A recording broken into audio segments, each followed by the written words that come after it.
Christmas was so much like another.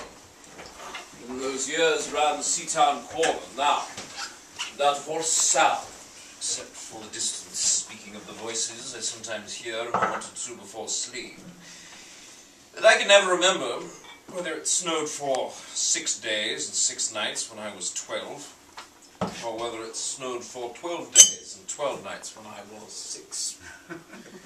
All the Christmases rolled down together like a cold, headlong moon bundling down the sky that was our street, and then they stop at the rim of the ice-edged, fish-freezing waves, and I plunge my hands into the snow and pull out whatever I can find.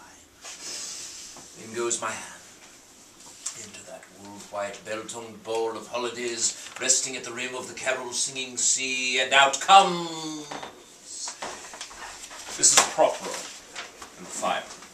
It was on the afternoon of the day of Christmas Eve, and I was waiting in Mrs. Prothero's garden with her son Jim, waiting for cats. It was snowing.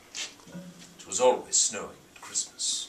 December in my memory is as white as Lapland, only there were no reindeers, but there were cats. Sleek, long as jaguars, horrible whiskered, they would slink and sidle up over the back garden walls, and the lynx-eyed hunters Jim and I, fur-capped and moccasined trappers from Hudson Bay off Mumble's Road, would hurl our deadly snowballs at the green of their eyes. The wise cats never appeared. We were so still, Eskimo-footed marksmen in the muffling silence of the eternal snows, eternal ever since Wednesday, that we never noticed Mrs. Prothero's first cries from the bottom of the garden, or if we heard them at all, it was to us like the far-off cry of our enemy in prey, the neighbour's polar cat. But soon the voice grew louder. "Fire!" cried Mrs. Prothero, and she beat the dinner gong. And we ran down the garden with the snowballs in our arms, and smoke indeed was pouring out of the dining room, and the gong was bombulating, and Mrs. Prothero was announcing ruin like the town crier at Pompeii. Well, this was better than all the cats in Wales standing on the wall in a row. We bounded into the house, laden with snowballs, and we stopped at the edge of the smoke-filled room. Something was burning, all right. Perhaps it was Mr. Prothero. He always fell asleep there, after midday dinner, with the newspaper over his face. But he was standing in the middle of the room, saying, "Ah, fine Christmas," and beating at the smoke with a slipper. "Oh, call the fire brigade," cried Mrs. Prothero. "Well, they won't be there," I said. "It's Christmas." There was no fire to be seen, only clouds of smoke, and Mr. Prothero waving his slipper about as though he were conducting. "Well, do something," he said. And we threw all our snowballs into the smoke. I think we missed Mr. Prothero. And then we ran out to the telephone box.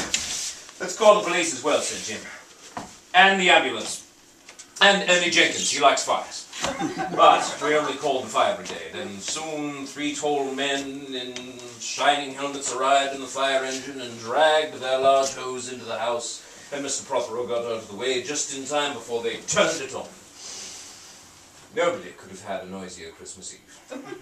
And when we were all standing there in the wet, smoky room, Jim's aunt, Miss Prothero, came down the stairs. We waited very patiently to hear what she would say. She said the right thing, always.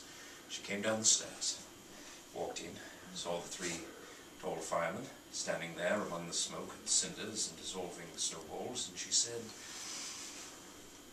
"Would you like anything to read?"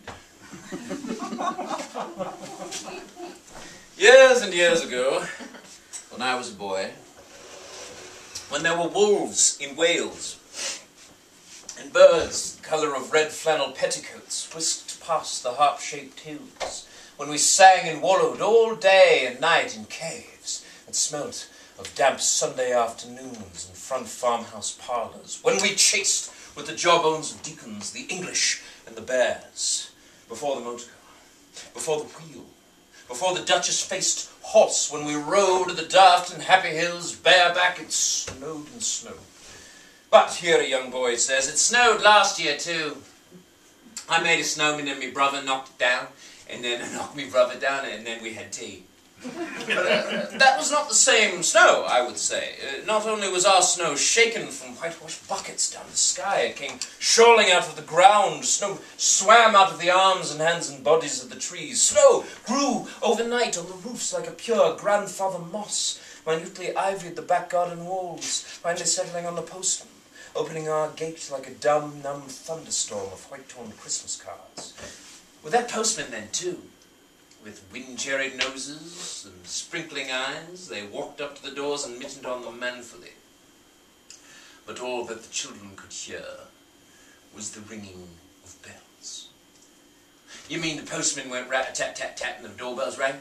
What I mean is that the bells that the children could hear were inside them.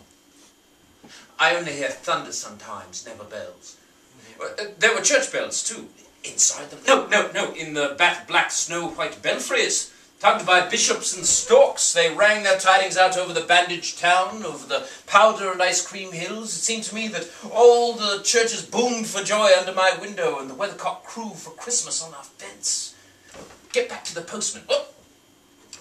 They were just ordinary postmen. Fond of walking, and dogs, and snow, and Christmas. They walked up to the doors and knocked on them with blue knuckles. Ours has got a black knocker. And they stood on the white welcome mat, making ghosts with their breath, jogging from foot to foot like little boys wanting to go out. And the presents. And the presents. After the Christmas box. There were the useful presents. Engulfing mufflers of the old coach days. Blinding tam-o'-shanters. And bunny-suited busbies, and balaclavas made for victims of head-shrinking tribes. From aunts who always wore wool next to the skin. There were moustached and rasping vests that made you wonder why the aunts had any skin left at all. And once I remember having a little crotcheted nose bag from Aunt Alas, no longer whinnying with us. And pictureless books in which young boys, though warned with quotations not to, would skate on Farmer Giles' pond, and did, and drowned. And books that told me everything there was to know about the wasp, except why. Well, what about the useless presents? Bags of moist and many-coloured jelly babies, and a folded flag, and a machine that punched tickets and rang a bell. Never a catapult. Once, by mistake, no one could explain, a tiny hatchet, and a little celluloid duck that made, when you pressed it, a most unduck-like sound, a kind of mewing that an ambitious cat might make who wished to be a cow. And a painting book in which I could make all the grass and the animals and the trees any colour I pleased, and still to this day the sky-blue sheep are grazing in the red field under the rainbow-billed and pea-green birds. Hard-boileds, toffee, fudge, and all sorts, crunches, crackers, glaciers, marzipan, and butterwelsh for the Welsh. And troops of tiny tin soldiers who, if they could not fight, could always run.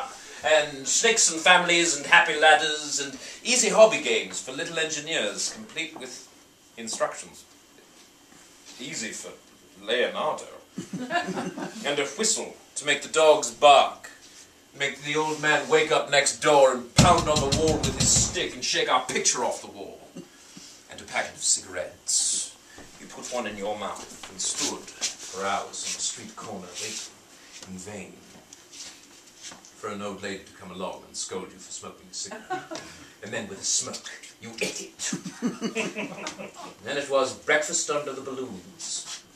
Were there uncles like in our house? There are always uncles at Christmas. The same uncles. Some few large men, uncles most certainly, sat in the front parlours, trying their new cigars, holding them out judiciously at arm's length, returning them to their mouths, coughing, and holding them out again, as though waiting for the explosion. Some few small aunts, not wanted in the kitchen, nor anywhere else for that matter, sat on the very edges of their chairs, poised and brittle, afraid to break like faded cups and saucers. Not many those mornings trod the piling streets. An old man, always, fawn-boldered and yellow-gloved, and at this time of year with spats of snow, would take his constitutional down to the white bowling green and back again, as he would take it wet, or in fire, on Christmas Day or Doomsday. Sometimes two hale young men, big scarfs flowing and no overcoats and big pipes blazing, would walk down to the shore to work up an appetite, who knows, to walk out into those waves till nothing was left of them, by the smoke from their inextinguishable briars. I would be slapdashing home, the smell of the dinners of others coiling up to my nostrils, When out of a snowbound side lane came a boy, the spit of myself, with a pink-tipped cigarette and the violet past of a black eye. I hated him on purpose and was about to put my whistle to my lips and blow him off the face of Christmas, had he not, with a violent wink, put his own whistle to his own lips and blew so stridently, so loud, so exquisitely high, that gobbling faces, cheeks bulged with goose, would press up against windows all along the flying streets.